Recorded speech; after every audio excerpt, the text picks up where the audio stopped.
Alors bonjour, aujourd'hui on va étudier les micro-organismes en arabe متعديات المجهرية.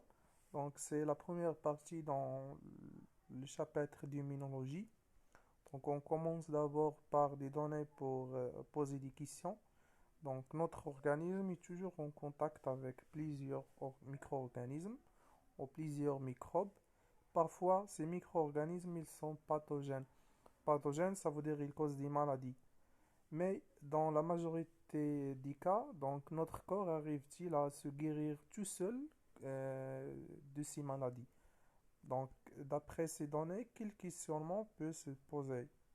Donc, la question, on peut poser plusieurs questions, mais par exemple, on peut dire comment le corps arrive-t-il à se soigner tout seul? Ou comment le corps arrive-t-il à se lutter contre ces micro-organismes pathogènes tout seul? Donc, il y a beaucoup de questions. Donc, on commence par les types des micro-organismes. Donc, on va voir des documents. Donc, par exemple, ici, il y a deux exemples des êtres vivants. Il y a l'amibe et il y a la paramécie. Alors, ce sont des êtres vivants microscopiques qui vivent dans l'eau. Donc, il y a l'amibe et la paramécie. Donc, ce sont des êtres vivants vivent dans l'eau, donc ce sont des êtres vivants constitués d'une seule cellule. Alors, elles sont des unicellulaires. Alors, ces deux exemples, elles appartiennent aux protozoaires.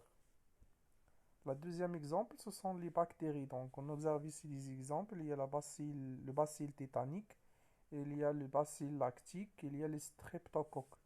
Donc, les bactéries, ce sont des êtres vivants microscopiques, unicellulaires, comme les protozoaires. Donc, ils vivent dans plusieurs milieux. Donc, ils peuvent être liés à des bactéries qui sont bénéfiques et d'autres, ils sont pathogènes.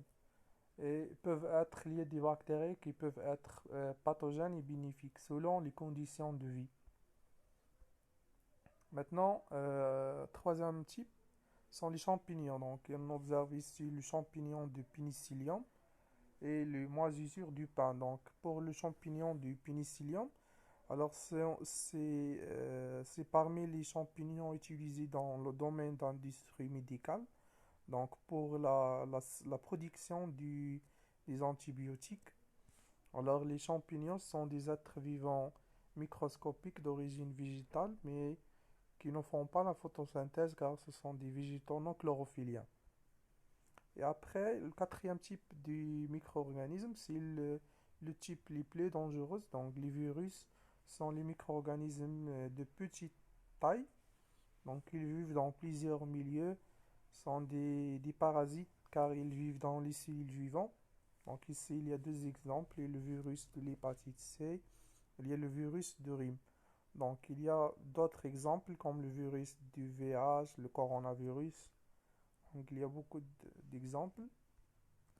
Alors, d'après ces documents, déterminer les types des micro-organismes. Et deuxième question, déduire la définition des micro-organismes. Alors, pour les types, on a vu qu'il y a quatre. Il y a les bactéries, les champignons, les protozoaires et les virus. Donc, on a dit que les bactéries, les champignons, les protozoaires donc, peuvent être bénéfiques aux nymphia, aux pathogènes modérats, et les virus qui sont toujours pathogènes. Alors, pour la définition, les micro-organismes sont des êtres vivants microscopiques. Donc, ils vivent dans plusieurs milieux, comme l'eau, le sol, l'air, les aliments.